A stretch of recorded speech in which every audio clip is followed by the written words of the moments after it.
Okay, hello, I'm Dr. Kara Kelly, and I'm a pediatric oncologist at Roswell Park Comprehensive Cancer Center, Oshai Children's Hospital, and the University at Buffalo Jacobs School of Medicine and Biomedical Sciences. My topic today is on coping with lymphoma as adolescents and young adults, and this is, my interest in this topic is in my role as a pediatric oncologist, both in caring for children, adolescents, and young adults with lymphoma, and also through my research interests and activities in trying to bring new clinical trials to this area.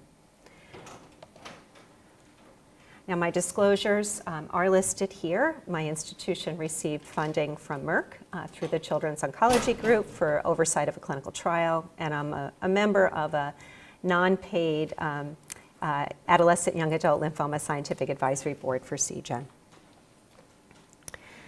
Now, cancer in adolescents and young adults it represents, it's defined as between the ages of 15 and 39. And the reason for that, which may not seem intuitive, is because of changes in incidence patterns. So that age of 15 represents a significant step up in the number of cancers that are diagnosed compared to younger children. And then at the outer edge, at the 39-40, is when there's again another big step up in the diagnosis of cancers that occur in older adults. Now, overall, though, cancer is still relatively rare in this population. In the United States, there's about 89,000 cases that are diagnosed each year, and it represents about 4.4 of total cancer diagnoses. Lymphoma represents a significant contributor to the incidence of cancer in this age group, especially at the younger end of the adolescent young adult spectrum.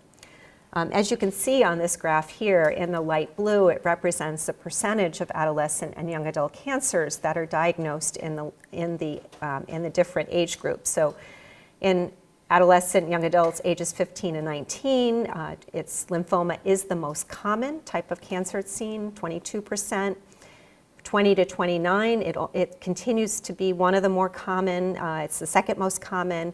But then by age 30 to 39, it's a less frequent cause of cancer because that's really when there starts to be emergence of breast cancer and other more typical adult solid tumors. Now here I show the distribution of the various lymphoma subtypes that occur within that adolescent young adult age group, which is shown in that red box there. And you can see that there's a big shift from the types of lymphomas that are seen in younger children, which are predominantly more lymphoblastic lymphomas. In the adolescent young adult age group, Hodgkin lymphoma is a major contributing factor, especially at that younger age. And then as they start to get older, you start to see more diffuse large B-cell lymphoma and the emergence of some of the more indolent lymphomas that occur more in the older adults. Now, fortunately, lymphoma is, quite curable in this age group, but the challenge is that there still are, issues in being able to deliver the best care for these patients. They fall kind of in the gray zone between pediatric oncology and adult oncology care. So an adolescent, for example, an 18-year-old with Hodgkin lymphoma may go see a pediatric oncologist like myself and get a totally different treatment recommendation compared to what they would get from my medical oncology colleague, down the hall. So there's, been recognized that there's a need to be able to begin to come together and develop a standard of care for adolescents and young adults.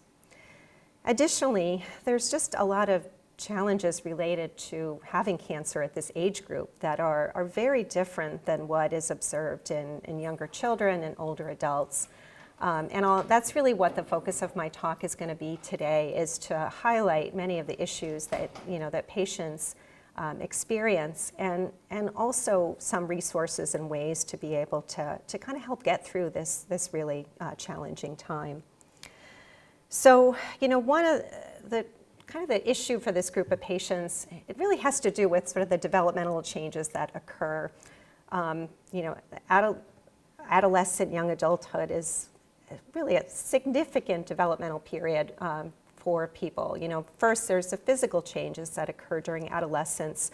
due to hormonal changes, growth, this period of great growth that often continues even till the early 20s. And also body image is a really kind of big issue. At this age is when people start to really care about how they look, how they're perceived.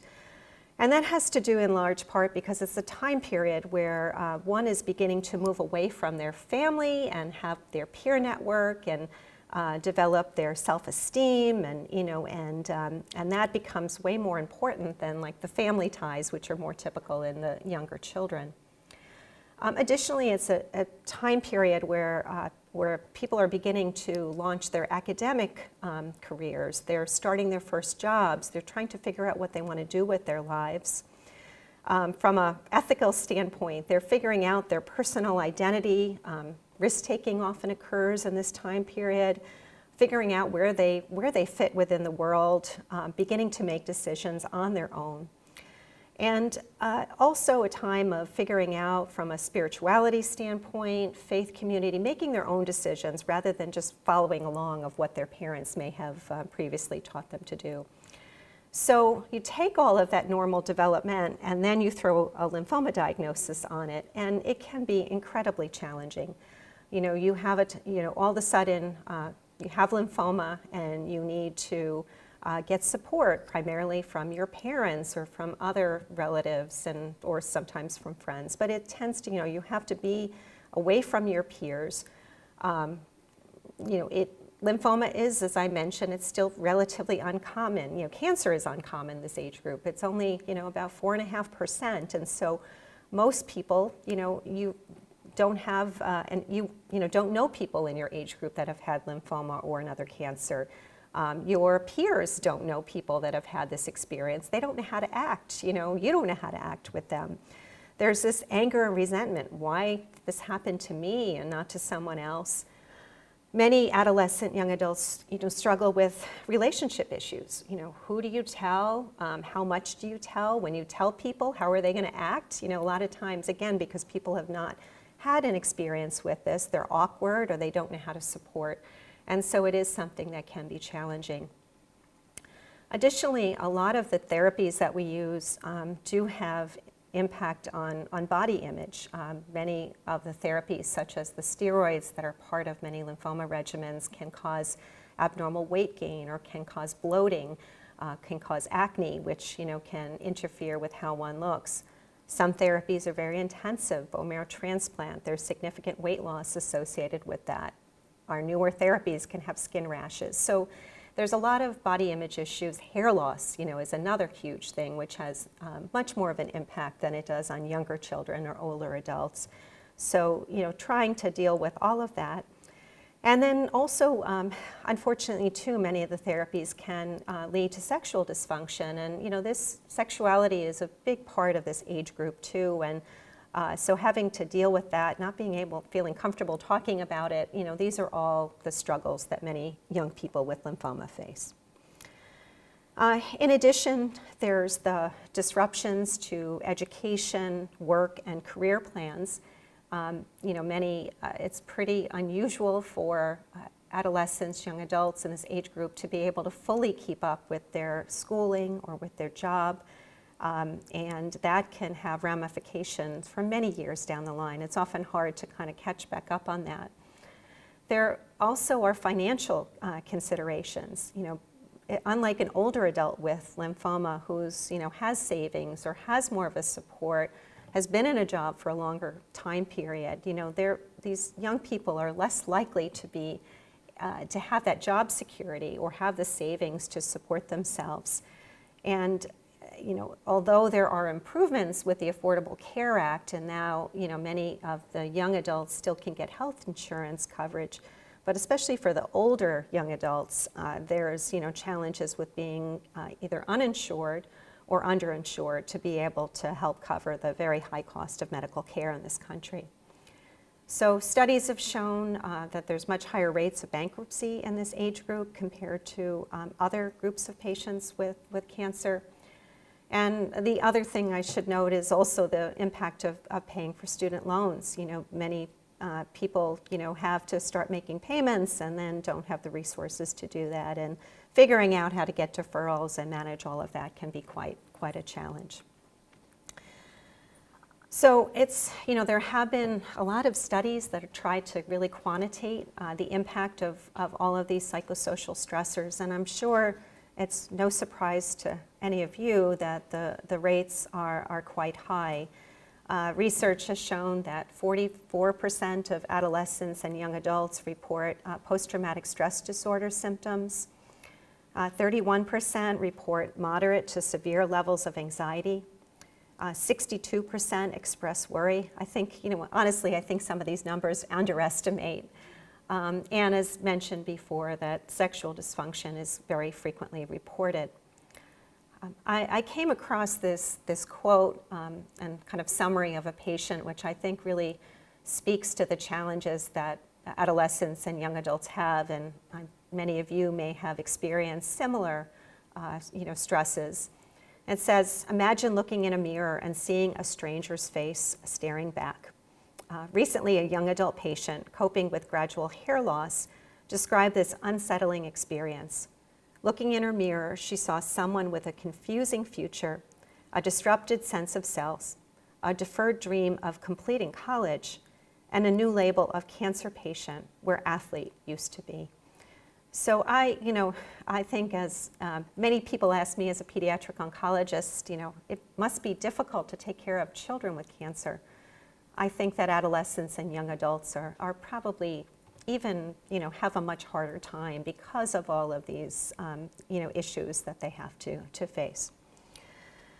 So, fortunately, there's been a lot of focus on trying to help better support adolescents and young adults with cancer and identify ways that they can, be able to get the resources that they need to help navigate these many different types of issues.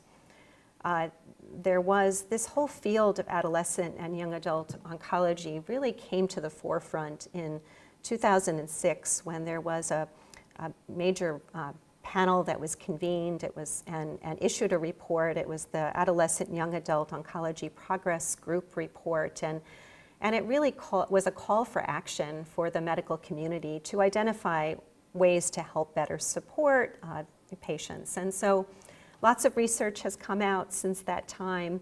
And what I'm showing here is just a summary of, of one that looked at, not only do we want to identify what type of resources and education that adolescent young adults need, but also what's the best way to deliver that, because it's not the same as it's going to be for younger children and parents, as it's going to be different from that of older adults.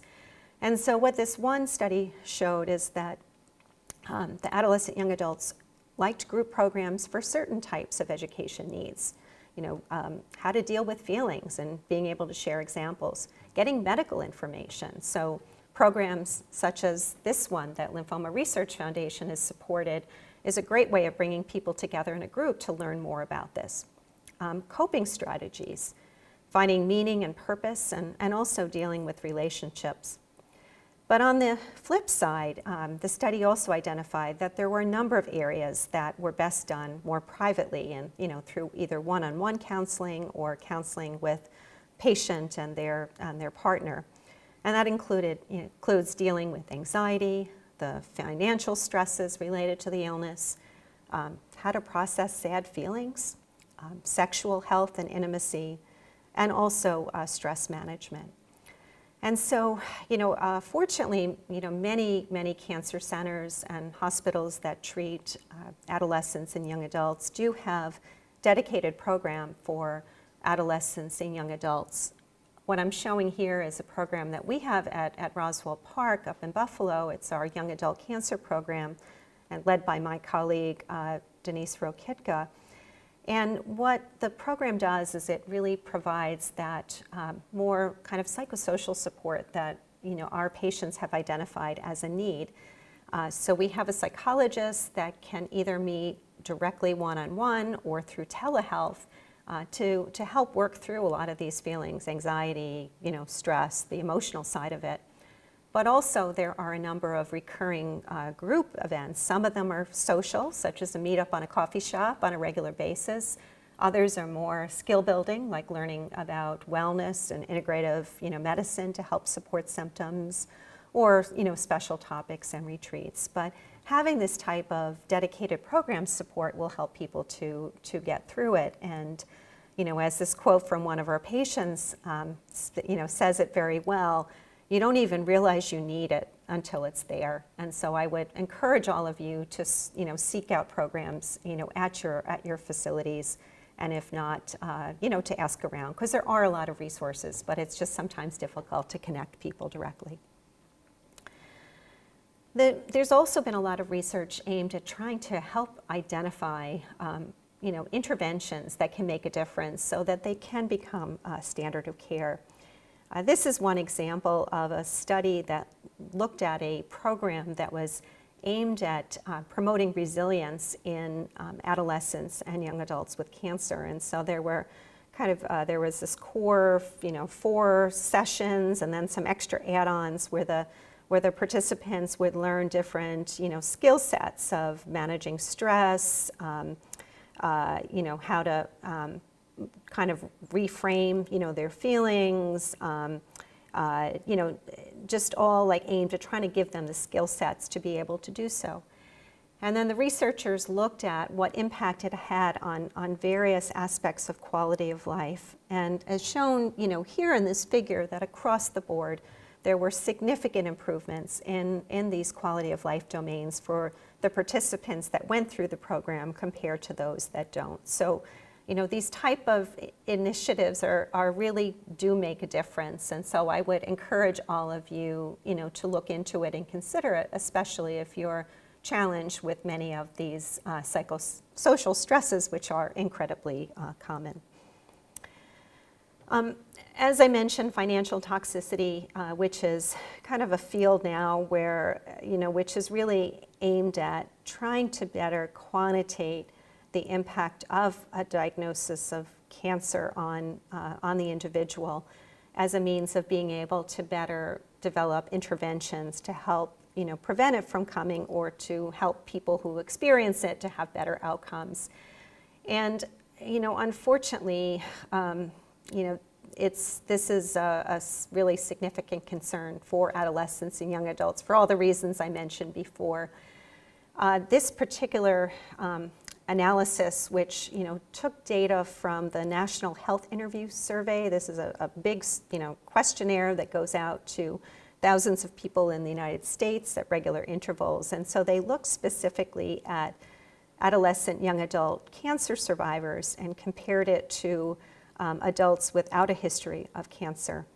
And you can see really across the board that the adolescent young adults had really meaningful financial impact from their illness that led to, really unfortunate modifications that could directly impact their care and their outcome and their opportunity to be cured of their cancer. So, as you can see here, there were some that reported, skipping a medication because as a means of trying to save money, or not going to an appointment, or taking different, cutting corners in ways that really could have meaningful effects. So this is something that we as a medical community are really taking seriously and trying to figure out ways that we can better support our patients so that they don't turn to some of these decisions that could really affect their opportunity to be cured of their disease. So there are, a lot of resources out there, and one of the things is we want to help you to be able to better connect, to those resources that are there. From the financial perspective, this particular website, which is Cancer Plus Careers, does have a lot of great resources and it's specific to adolescents and young adults, whether it's what to do during the illness or after treatment is over, how to get back into the workforce, and kind of deal with the fact that you've got this gap on your resume, and how can you navigate it. There are also a lot of government resources that people may not be aware of. There's protection for disabilities, and so information can through the American Disabilities Act, and the ADA.gov website has more information on this. Many people are eligible for, or their family members who are helping support them are eligible for family medical leave coverage, and that's important. There's the Affordable Care Act, as I mentioned before, that allows young adults to stay on their parents' insurance to the age of 26, and then even beyond that, they still can be on it, although the cost of coverage does go up. And then there also are a number of foundations that do provide financial grants specifically to adolescent and young adults to help, with this financial toxicity. And just one example is the SAM Fund, which is Surviving and Moving Forward, and that's through the Expect Miracles Foundation. So I strongly encourage that you all work with your social worker or locally, or you seek out resources such as this if you're not getting the support you need at your medical center.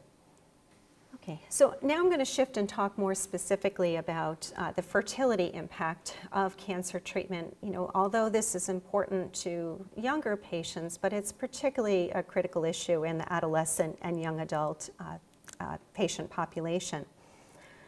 You'll often hear people refer to the term oncofertility, and this is an emerging medical field that bridges oncology and reproductive endocrinology with the purpose of maximizing the reproductive potential of cancer patients and survivors.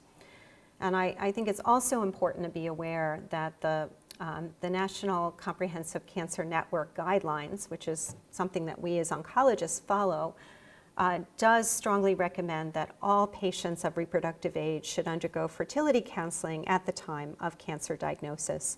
And so this is an area we are continuing to work and encouraging all patients to have a consultation. Now, fertility concerns are probably one of the most concerning side effects among young survivors, and here too the research has found that it's a significant source of psychosocial distress. There is a strong desire for biologic offspring, and the desire to have children persists despite any fears of birth defects, childhood cancers, or their own personal longevity. So again, this is, I think, whereas many years ago oncologists may not have been as focused on it, I think that there is more and more. I know at my own program that we do a really concerted effort to make sure that everybody has information so that they can understand what options are available.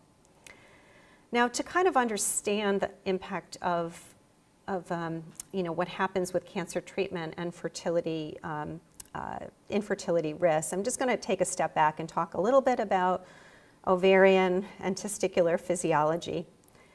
So in women, they are born with their full complement of what we call germ cells, which become the eggs. And so the process of developing that occurs really early on, while the fetus is developing. And so at the time of birth is actually when there's that peak number. And then the numbers go down and with ovulation. And then there's more of an, and then, so there's just some natural kind of selecting out that occurs during childhood, and then more of a slow decline from the time of puberty until the time of menopause. And menopause is the time period where women are no longer fertile, and it has to do with kind of achieving sort of the number of eggs are below a certain threshold, which, so that there is no longer regular release of eggs, which can become fertilized. So if you look, this is again just normal development at the time of birth. This is a picture of what the ovary looks like if you were to kind of slice it and look, in more detail, and you can see that those white spots are the germ cells, and there's lots and lots. The ovary is mostly composed of it. By the time the early 20s, and this is a period of peak fertility, you can see a big difference there. But by the time someone reaches age 50, there's virtually no germ cells or eggs that are left in the ovary. Now, cancer treatment unfortunately leads to it destroys these what we call their primordial follicles. Those are kind of the early eggs. It also can change the blood flow to the ovary and sometimes can cause some scarring. Many women who are receiving chemotherapy, especially certain types of chemotherapy, may experience more temporary menstrual irregularities, have menopausal type symptoms like hot flashes, difficulty with regulating temperature, some moodiness, sometimes some feeling a little bit foggy, but a lot of times things will improve, after some time period after treatment. But because the number of follicles have really come down, this can lead to an earlier onset of menopause. So it's important for women to be aware that their time period to be able to have, to naturally become pregnant is unfortunately sometimes can be affected. For men, it's a little bit of a different story in that the testes here, the chemotherapy and the radiation treatment that some patients may receive primarily affects what's called the germinal epithelium. So that's kind of on the outer edge of the testes. And that's really where what are called the spermatogonial stem cells are found. And what happens, and this whole process of producing sperm gets activated at the time of puberty. What happens, unlike the women where you still can retain a period of fertility, but it's shortened, there's earlier menopause. For men, some of the chemotherapy drugs and the radiation permanently damage those germinal epithelial cells, and so unfortunately, those men can have no recovery of their ability to produce sperm. So, so there are some kind of differences just based on the physiology that it's important for people to be aware of. Now, not everyone develops infertility, but there are some risk factors that do increase the risk of it. Chemotherapy, particularly drugs that we call alkylating agents, are the ones that are most implicated, particularly the drug cyclophosphamide. You'll sometimes hear people talk about something called the cyclophosphamide equivalent dosing, and that's a way to be able to kind of come up with a composite number in terms of exposure to the drug that's important in fertility risk. So that's something that I would recommend that you discuss, with your physician. Unfortunately, in lymphoma, cyclophosphamide is used in a lot of different treatment regimens, especially in non-Hodgkin lymphoma. So it is something that we generally can't omit, but not everybody receives that dose that would put them in an at-risk range. Other drugs that are not used as often but are sometimes used for lymphoma include ifosfamide, cisplatin. Procarbazine used to be used a lot more in Hodgkin lymphoma, but is much less likely now, and that's primarily because it does have a pretty potent effect in causing infertility. And then I put in here in parentheses dacarbazine, which is a big part of treatment for Hodgkin lymphoma. But the data suggests that even though it is considered an alkylating agent, it really doesn't pack the same punch in causing infertility compared to other types of alkylating agents. And there's been several recent studies that were published that were very reassuring, and that rates of pregnancy were comparable for patients that received dacarbazine as part of the ABVD chemotherapy regimen that were comparable to patients that had not received that treatment. Radiation therapy to the pelvis can also, have an impact in females. Younger patients that have not gone through puberty yet can tolerate a little bit more radiation compared to those that have gone through puberty. And in males, too, the dose is relatively low and where it begins to have an impact. And then for patients that unfortunately need to undergo a stem cell transplant, there is the chemotherapy drugs that are used as part of the conditioning regimen also do have a big impact in causing infertility. So particularly patients that receive the combination of busulfan with cyclophosphamide, it really has a very significant risk for causing infertility, whereas cyclophosphamide alone, less so. total body irradiation, which also is not used that often in lymphoma therapy, but that also has a pretty high risk of developing infertility. And so just to kind of give you an example, so this is from radiation. If this is looking at a young woman who needs to get pelvic radiation that includes, the ovaries. So you can see on the left-hand side is sort of the normal, situation with respect to, chances of becoming, of conceiving. And a patient that has received radiation, you can see that the chances go way down and continue to be much lower over time. So it's not zero, but it is still pretty significant, and it's something that people should be aware of. So fortunately, there's a lot of efforts now and options for preserving fertility, and that's why it's so important to meet with an expert in this area right from the initial time of diagnosis. It is strongly recommended to meet with a fertility specialist before, but also after, because particularly for women, there are some additional options that can be considered that will help to retain and maintain a longer, time period of fertility. Generally, it starts out with an assessment of pre-treatment fertility potential, because even in the general population there are people that have infertility, so it's important to know kind of where one is starting from. And so in females, this is usually done with what's called the antral follicle count, so that's with ultrasound. Usually the ultrasound is what's called transvaginal, so it goes through the vagina and can get a much closer view of the ovaries. And the radiologist can actually count the number of follicles that are seen. And so depending on what that looks like, that gives a good estimate of the fertility potential. As well as a blood test that's called the anti-malarial hormone, which also, again, helps to give an estimate of the fertility potential. For males, fertility is assessed by a semen analysis. So the male produces sample of their sperm and look at the number of sperm, how motile, how quickly they're moving, and there's some other features that help to provide an assessment. And then there also are two blood markers. One is called inhibin B, and the other one is called follicle stimulating hormone, or FSH, that are typically measured, which give additional information about the likelihood of maintaining fertility.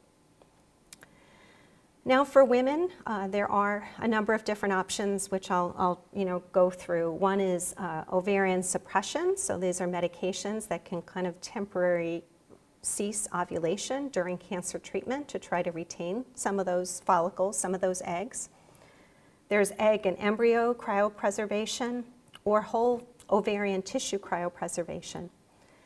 And then specifically for those women that need to have radiation to their pelvis, there are ways that you can, during the planning of the radiation, they can put kind of shields, lead shields, to prevent exposure to the ovary.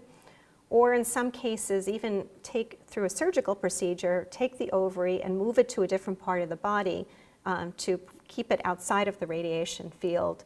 And then after the treatment is complete, then the ovary can be moved back into its location. So first I'll talk about the ovarian suppression, and this is through medications.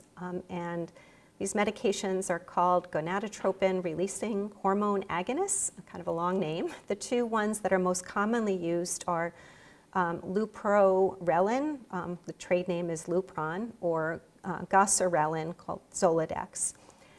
These are, what they do is they suppress the follicles so that they don't undergo maturation and subsequently release. Every month, a normal period, an egg is released, but this is prevented, through these medications. They also help to minimize blood flow to the ovaries, and in doing so, that chemotherapy drugs are kind of brought to the ovary through the blood flow, so you're going to have a little less direct impact of the drugs. And these drugs are thought to, potentially directly protect the eggs within the ovaries. These medications are ideally given 2 weeks prior to the start of chemotherapy, which is why we strongly recommend early consultation, although we still will start them. I've had patients, because of the urgent need of their lymphoma diagnosis, where we've had to get started the next day, and we've still given the medications. They're given by intramuscular injection, so the goserelin is given once a month, and the leuprorelin is given once every 3 months. How effective they are is still unclear. Most of the beneficial results have been seen in studies of women with breast cancer, which is where they've been most often used. So we just don't have really great data on the use in women with lymphoma, although there are some studies that are underway right now, and hopefully in the next couple of years we'll have more answers. But I think, again, this is something that you all should discuss with your physicians, and also, some patients I've had declined it because they just don't want to take on any extra side effects, where other people, have felt that if it helps even a little bit, it's worth the risk. So it's something to definitely discuss with your healthcare professional. The side effects are that they do, because they're suppressing the release of the eggs, it's like they're inducing a temporary menopause state. So kind of like menopause, the drugs are associated with hot flashes, headaches. There can be some mood changes with it. Some people report sexual dysfunction, and some concerns about loss of bone density in the long term, although this is not really clearly established, especially in the lymphoma population. So the next option is what we call egg or embryo cryopreservation, or freezing. And this is where, through a IVF type of procedure, where the eggs are where the patient first receives medications to stimulate the kind of production and maturation of those follicles, and then through a surgical procedure, those eggs are harvested, where they can either be directly fertilized, either from a partner sperm or from sperm from a donor registry, and that's where you create an embryo, which can then be frozen, or the eggs can be frozen unfertilized. So, the way this works is usually it has to, it's best done at the start of a menstrual cycle, so you have to coordinate it with that. And then a medication called gonadotropin, which is similar to the FSH, which we normally produce, is given daily as an injection, and that, again, stimulates those eggs. And then the reproductive endocrinologists, they're the specialists that oversee this procedure. They do regular ultrasounds and some blood monitoring, and when they assess, usually it takes about 2 weeks, that there's an adequate number of eggs that are matured. Then they give another medication called HCG, and then with that kind of stimulates the maturation of the eggs. They do a procedure under anesthesia, and you can see they kind of go up through the vagina, directly poke a needle into the ovary, and are able to extract the eggs, which then can be stored for later use. In general, when they're able to fertilize the eggs right at the time of collection and create an embryo, those do have a higher successful pregnancy rate. But that's not always an option. I think, again, as a pediatric oncologist, I take care of younger patients who are often not in a relationship or not in a point of wanting to make a decision of using a partner sperm. But there is more and more experience with freezing the eggs alone, and there have been successful pregnancies down the line, although again, not at quite the same rate as with the embryos. The success rate also depends on the age at retrieval, so it's a bit harder to get a good number of eggs in patients in their 30s compared to patients in their early 20s. And there's impact of the freezing process in terms of the quality. Challenges, too, are that these cost of the procedure are not always covered by insurance. It does vary state by state, so it's important to check out, locally. And there also are resources to help offset the cost. So Livestrong does have a lot of information that they've compiled on what resources people can tap into to cover the cost. Also, Walgreens, for example, has a program where they They cover the cost of the medications that are part of the procedure for patients that are at need. So it's important to ask, because there may be, resources that one can tap into that you may not be aware of. And then the other challenge we have is that, as I mentioned, this procedure usually takes several weeks, because you first have to line it up with the menstrual period, and then it's about 2 to 3 weeks for the harvesting to occur. And in some cases, we just don't have that luxury of time. We need to start lymphoma therapy. So that's something too, it's important to have that conversation with one's oncologist. What we do with the younger patients, though, especially, as I mentioned for women, it's not that you're completely losing fertility. Oftentimes, it's just that the period of fertility is shortened. So in some of my young adult lymphoma survivors, is that we will do an egg harvesting a year out from treatment after, the patients have recovered their menstruation, have recovered from the acute effects of the illness, and that gives people a kind of a backup plan in case their period of fertility is shortened. Now, the other option, which is really still more of a research approach now rather than a kind of standard of care, and this is done primarily in younger patients that haven't gone through puberty yet, and that's where either half or a full ovary is removed. It's usually done in conjunction with another surgical procedure, such as placing a port or needing to do a bone marrow test. So under that anesthesia procedure, the surgeon goes in through what's called a laparoscopic approach. So they make a very small incision and then use kind of tubes and cameras to remove the part of the ovary. And then that ovary is frozen, and later on that ovary can be reimplanted to hopefully again lead to resumption of fertility. The last count that I saw, there have been about 200 pregnancies that have resulted from patients that have undergone that procedure. So that is, it is encouraging. However, the egg, and embryo preservation still has a better track record. So that still would be our preferred approach. For patients that can't do this, this is something that also can be considered. For males,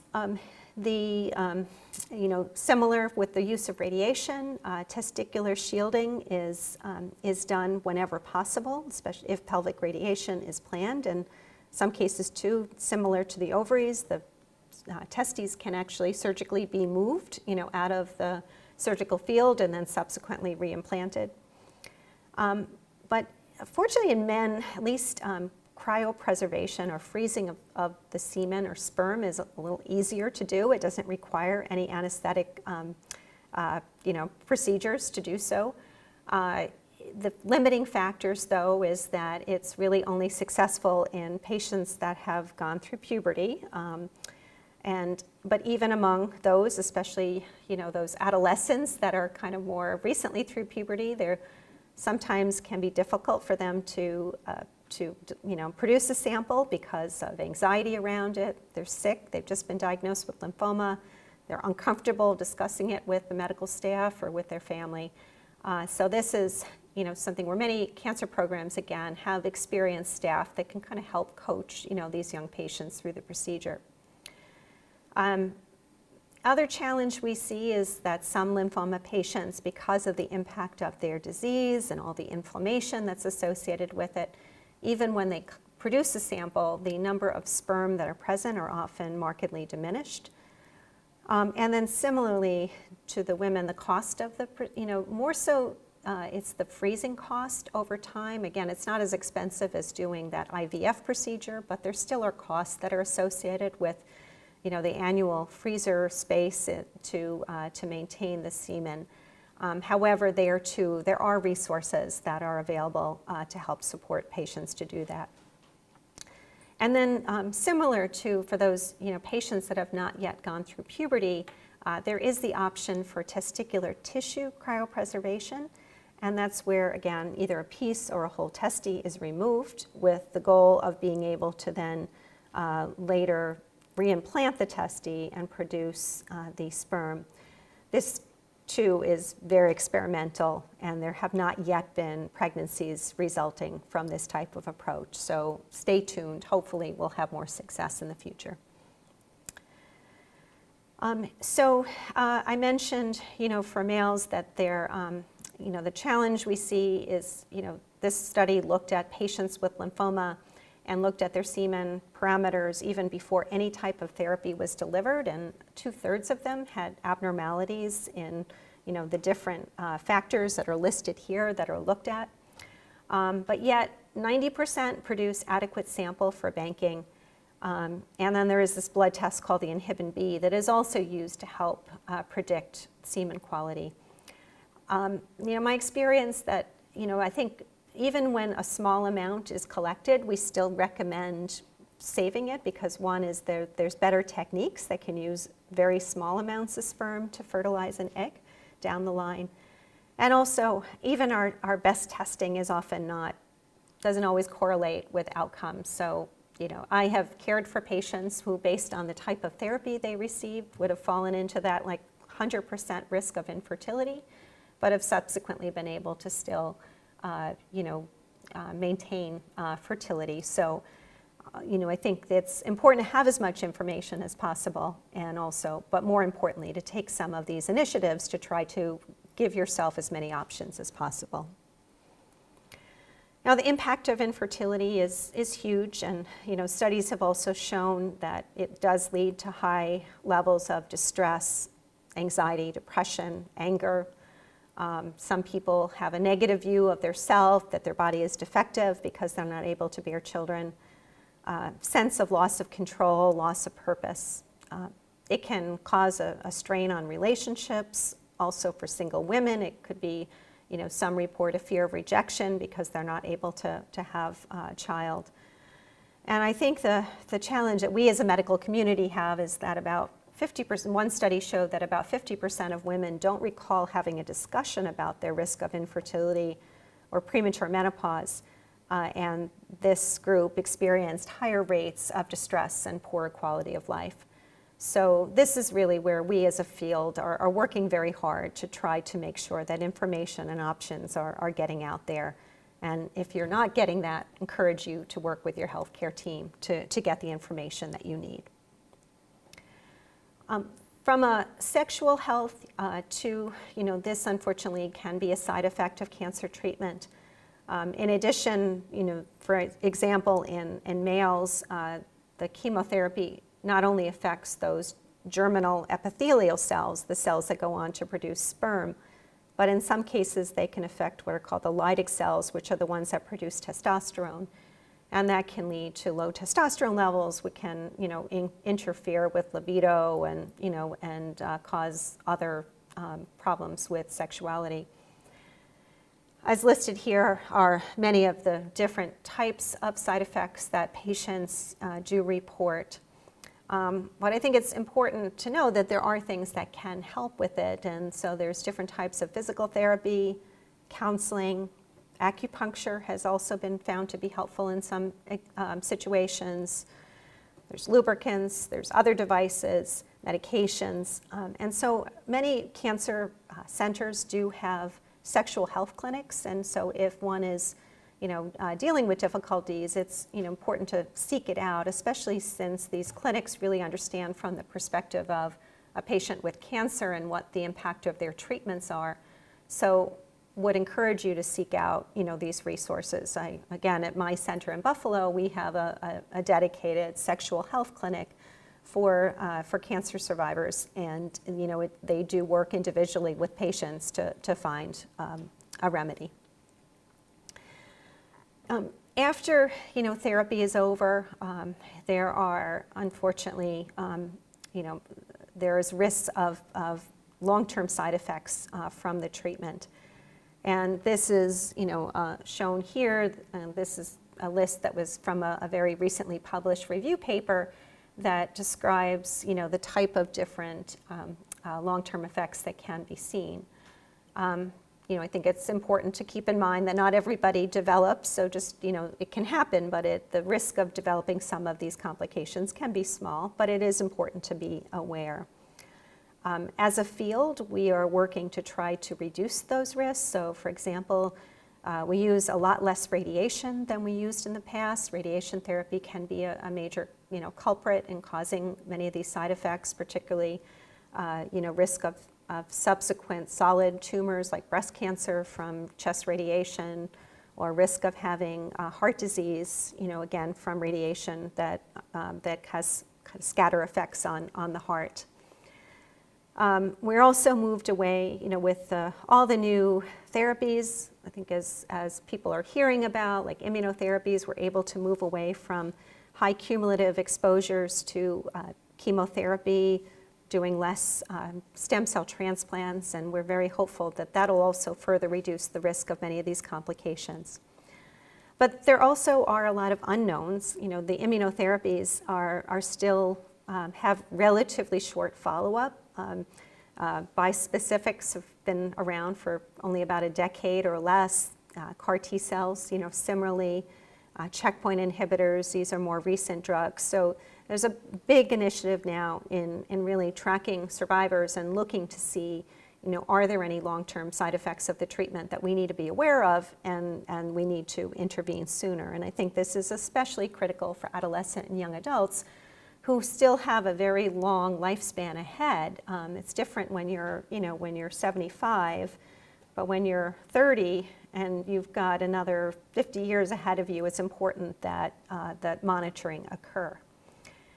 So it is recommended that lymphoma survivors receive lifelong care through either through a survivorship program, which are available at many cancer centers and many cancer hospitals, or through an experienced primary care provider who is, aware of what the risks of the treatment are and follow guidelines to do appropriate screening.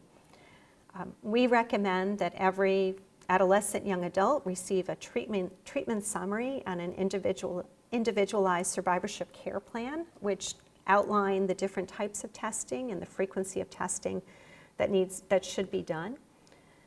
Additionally, the adolescent young adult should have the appropriate psychosocial support, because it's not like you finish treatment and life gets back completely to normal. So there is this transition phase, and it's important to ensure that support be available.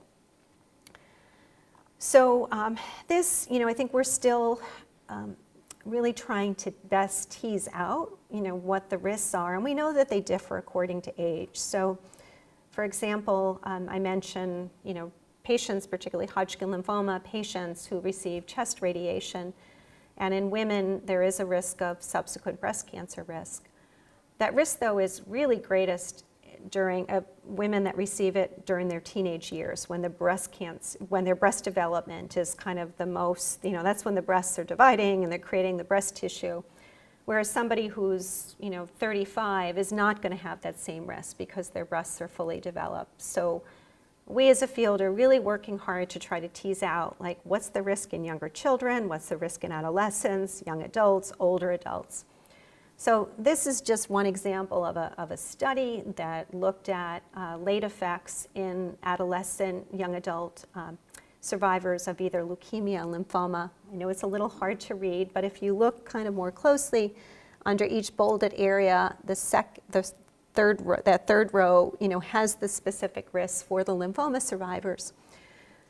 And the take-home point is that compared to the healthy population, there is a higher risk of having complications. So this study looked at the risk of developing a subsequent cancer, which is the panel on the left, and on the right is the risk of being hospitalized for complications. And so again, compared to the general population, cancer survivors are at a high risk. But important to keep in mind that these are not absolute. This is just relative risk. So compared to a healthy person, like a healthy person's risk of developing cancer is still pretty low. So the risk is increased, but it's not like absolute risk, which is can be quite high.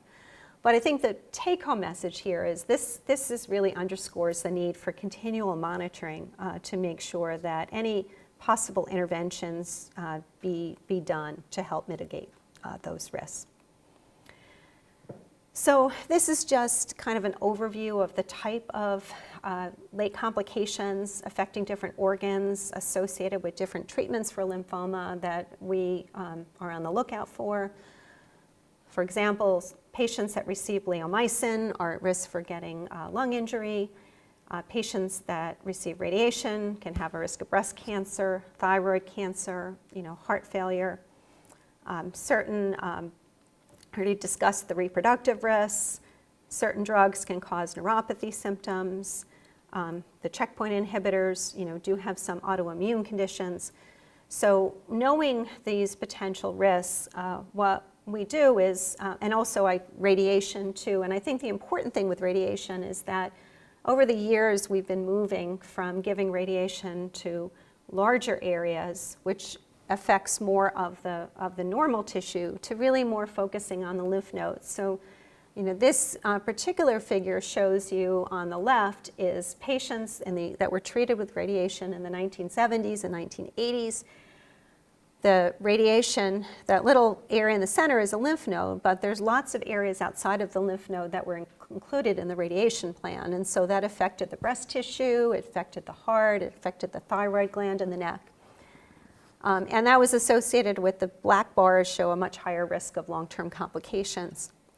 In the 1990s and early 2000s, we reduced those fields, so much less breast exposure, much less thyroid exposure, still though hitting the part of the heart.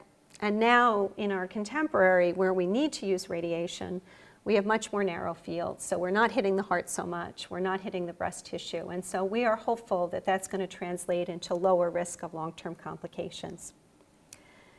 So what we do as a field is we follow guidelines. And this is one example that has been developed on the pediatric side. These guidelines are widely available. The website is survivorshipguidelines.org.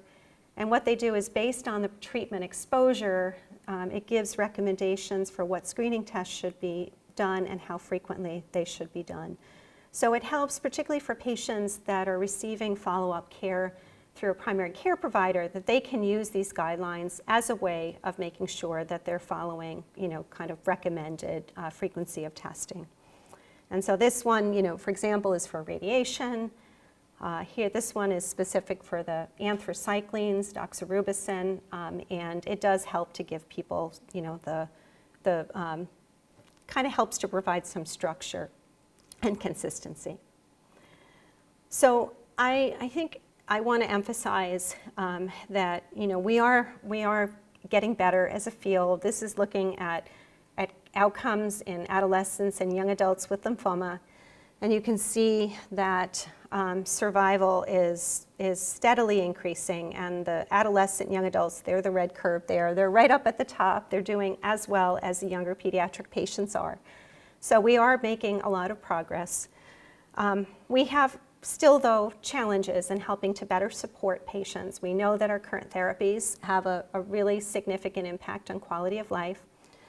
This was a big study that was done in Europe. They gave quality of life questionnaires to, I think, about almost 20,000 Hodgkin lymphoma patients. And what you're looking at is anything that's bright yellow is not good. And what we see is during active treatment, that's where the brightest yellow spots are. That's where quality of life is most impaired. But really, we want everything to get back to purple. And we still have a lot of orange on that graph after therapy is complete. So there still is a lot of need to continue to better support patients and to develop better therapies to have an impact on that. So what I wanted to really kind of end with is resources that are out there. So Lymphoma Research Foundation has really taken a vested interest in providing resources to adolescents and young adults with lymphoma. And so there are fact sheets. This is the example of the fact sheet that's available on the website. Additionally, LRF has a mobile app, which is a great way for adolescent young adults to manage their care, manage their symptoms, be able to better communicate. I think many adolescents, young adults are much more technologic and like using apps and mobile resources. So this is really a great resource that I would bring people's attention to. And then additionally, there are a lot of organizations out there that provide a really unique and varied types of resources specific for adolescents and young adults with cancer. And because everybody's different and what helps support them is going to be different for one person compared to the next. So this is by no means an inclusive list, but there are some that focus on art, on using art therapy. One I found has weekly Hawaiian ukulele classes that people can tap into remotely. There are 2 organizations that will take adolescent and young adult cancer survivors on outdoor treks all over the country. Others that have more like wellness, yoga, mental health counseling. Some provide regular resources. There's one, the magazine specific to adolescent young adult cancer. And then there's an annual conference called CancerCon that brings together all different organizations and survivors. So, and additionally, I mentioned our program at the Cancer Center I work, but many, many places do have adolescent young adult programs, which are really a great resource. So in closing, I just want to reassure all of you that there's lots of efforts. We're fully cognizant that there's much more that we can do. We want to continue to improve survival and reduce treatment-related toxicity, but also care for patients holistically and not lose regard of issues that are really important to adolescents, young adults, whether it's fertility preservation, coping with the illness, through this big developmental change period. And so I would encourage you all to seek out resources to be able to better meet your specific needs. So with that, thank you for your attention, and happy to answer any questions.